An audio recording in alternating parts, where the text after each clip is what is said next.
Inga from Health Origins here.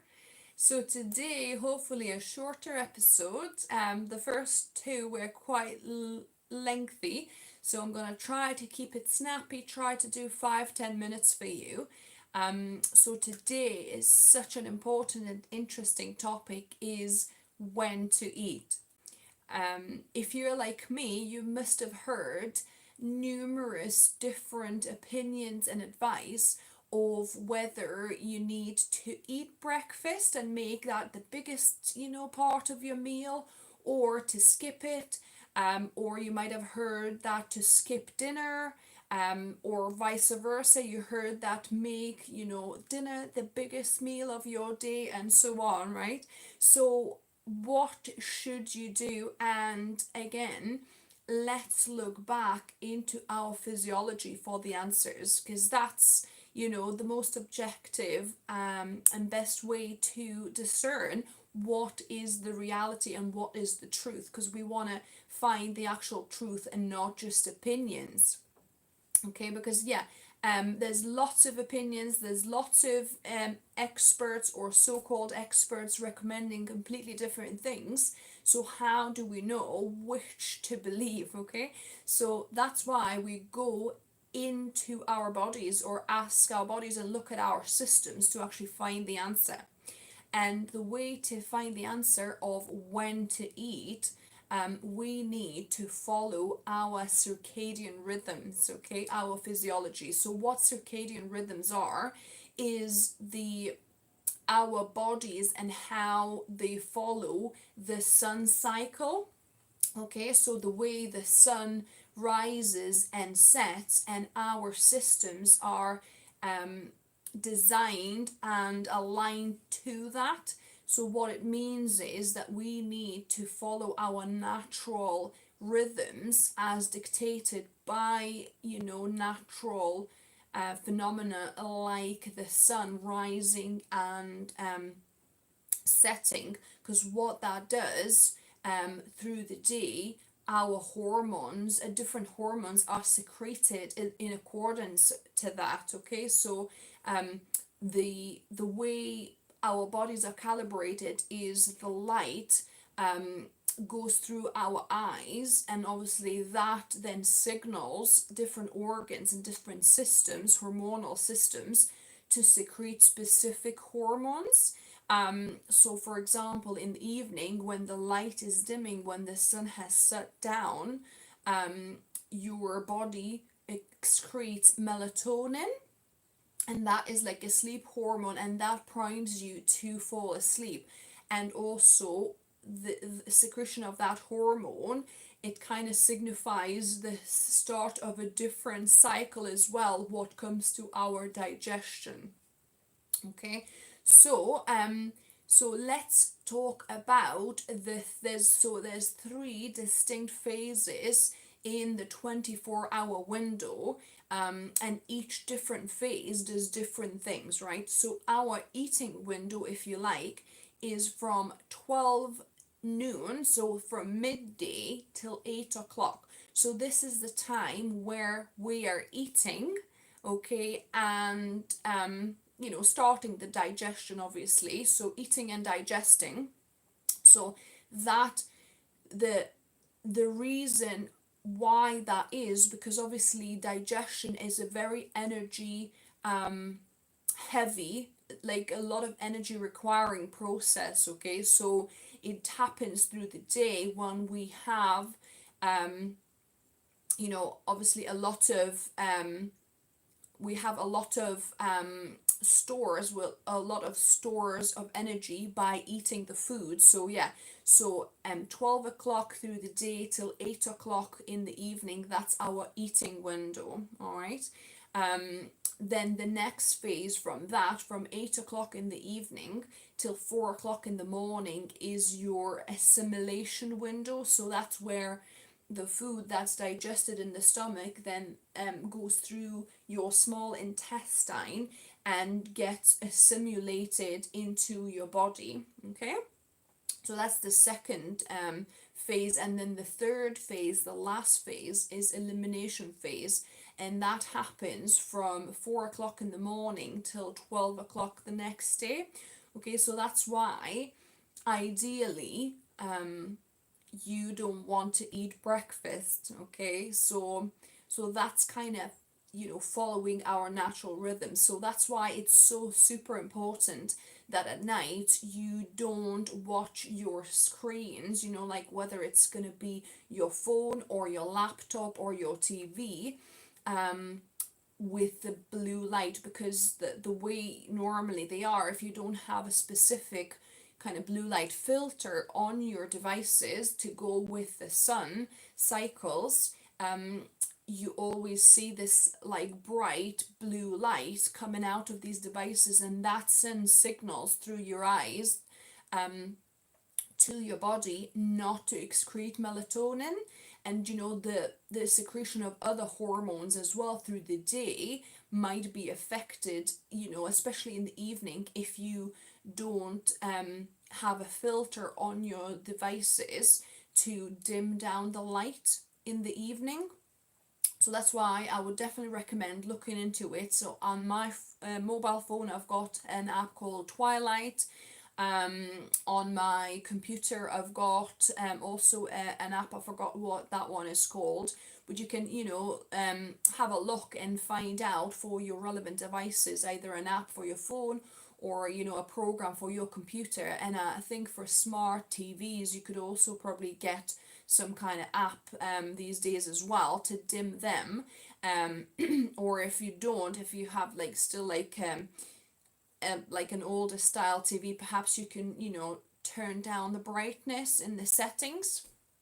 So yeah, so it's very important to let our bodies be governed by the natural cycles of the sun rising and setting, and hence different hormones, specific hormones, being excreted both for our sleep cycles but also for our digestive cycles. Okay, so I'm not an expert on hormones, so I'm just giving you the bits that I know. I don't know quite what hormones look after digestion specifically, but I know that the circadian rhythms govern our digestive kind of digestion through the day. So yeah, so ideally you want to wait till around 12 o'clock to start eating. Okay, so they saying break the fast, right? Breakfast. So it's like breaking the fast in the morning. What I do, if you get super hungry before then, so say if you're hungry around 10, 11 o'clock, and you really can't wait till 12 to eat, I would suggest having something light like fruit. So melons and watermelons are great because they are like 90% or 95% water, or even more, maybe 99% water. So they're very light and they're very quick digestible. In fact, if you're gonna eat a melon or watermelon, make sure it's your first thing you eat a day, because it's so quickly digested that if you have it after a meal, it'll kind of catch up with whatever else you were eating, and start fermenting the rest of the food. So yeah, definitely if you're gonna have a melon and watermelon, ideally you want to have it first thing, so that's perfect fruit to start your day with. So yeah, or have some other fruits, either single fruits, or me and my husband normally start our day with a smoothie. So I try to kind of wait until at least 11:30 when I start really feeling my tummy rumble. I start feeling the actual hunger signal. That's when I drink my smoothie. So yeah, that's another thing I'm gonna touch on, of when to eat, right? The best indicator of when to eat is not timing per se. I mean, yes, it's kind of important to observe it, but like as in per the circadian rhythms, but listen to your body. Once you are more attentive to what your body, like what signals your body is sending, once you're starting to feed it correct food. Because here's the thing, if you eat incorrect foods, right, the trick is that your body didn't get the required nutrients, so the nutrients it's needed it didn't get, so it makes you feel hungry again even though you have eaten a lot of calories, and you haven't kind of digested it all or gone through it all. It still gives you that, maybe not hunger per se, but like that want and that desire, that urge to eat, right? A lot of times is because you eat incorrect and wrong things, so you eat sugary things, you eat oily things, you eat kind of pastries and that sort of thing, right? So even though they're very calorific and that should really last you a while, however, because it's not the right food you're eating, your body is, sending you signals for more cravings, right? So you get more cravings is because your body is very clever. It knows it didn't get what it needed, so it's trying again. It's trying to send you another signal, like try again, try and eat something else, right? In the hopes that you will give it the right nutrition this time. So you will find once you start eating the right foods for you that are whole, organic, plant food, right? You will feel less urges and desires to have the unhealthy foods. But so yeah, because it can be a vicious cycle. You eat something unhealthy because your body didn't get the nutrients, it craves something more, and then you eat something more unhealthy again, it's craving more because it didn't get the nutrients, and just the cycle goes on, and you just keep on snacking, keep on eating, keep on craving stuff. So yeah, so that's very important to start listening to your body, but to true hunger signal, not your cravings, not your wishes, not your desires, but actually for when your body is truly hungry. And it might take you a little while. You sometimes might need to time yourself, to give yourself 3 or 4 hours of not eating anything to start seeing whether you start feeling something. Because for a while I kept on snacking throughout the day consistently to the point where I never would get hungry. I just even forgot what that feeling was because I would never get to that point of, becoming hungry, because I was constantly, craving and just snacking out of being used to as well, and just, liking the taste of it.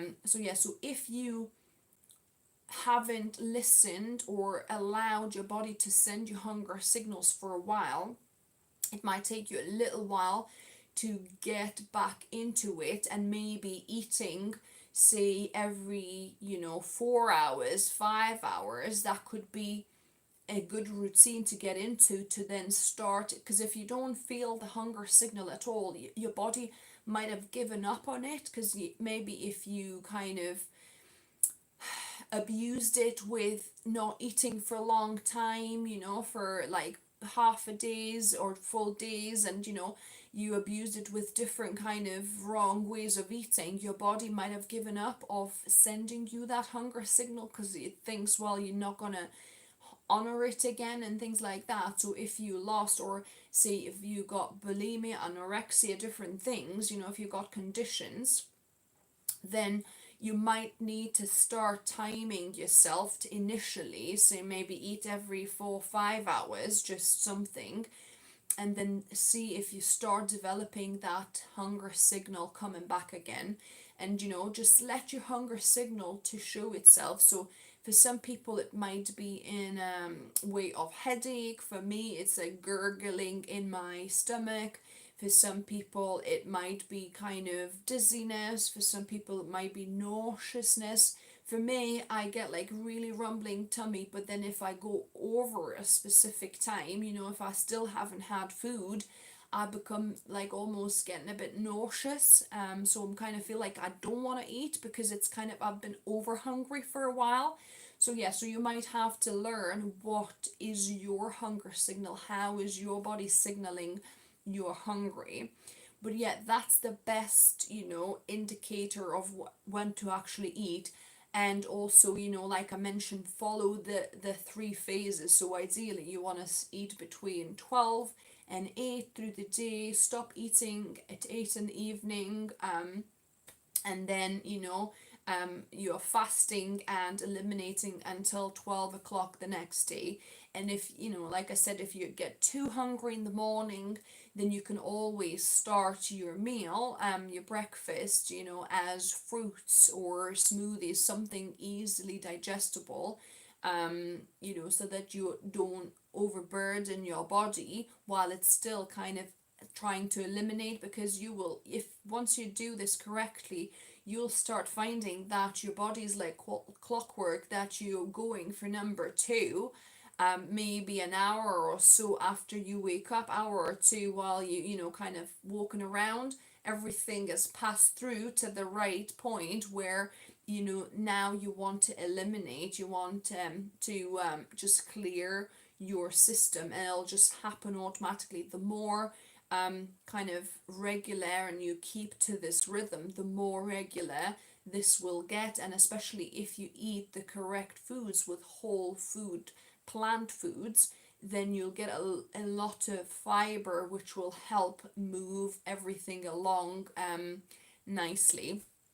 So just a quick tidbit, since we're talking about movement, bowel movements here, I wanted to quickly introduce our success story when me and my husband were first in